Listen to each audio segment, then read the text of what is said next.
साथियों, देश को आज़ाद हुए लगभग 75 साल हो गए। जब आज़ादी देश को दिलाई गई तब बहुत सारे लोगों ने इस आज़ादी में भाग लिया। कितनों को हम जानते हैं और कितनों को हम नहीं जानते। इस आज़ाद देश में क्या फिर से पुनर्जागरण यात्रा जैसी चीज़ों की ज़रूरत है? क्या आपको लगता है कि आज़ाद हुए देश में कुछ कमियां हैं? उस वक्त जब गांधी जी अपनी लाठी लेकर चले थे तब देश को आज़ादी दिलाई थी।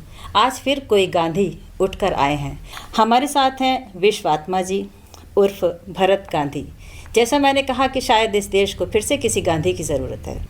पुनर्जागरण यात्रा, क्या मकसद है इसका? हम आज़ाद देश में रहते हैं तो क्या अब ऐसी यात्राओं की ज़रूरत है? देखिए, आज़ादी अगर शब्दों में देखें तो ऐसा लगता है देश आज़ाद है, लेकिन हम देश में घूमते हैं तो लोगों के चेहरे देखते हैं तो नहीं लगता कि देश आज़ाद है। अगर देश आज़ाद होता तो लोगों के चेहरे पर चमक होती।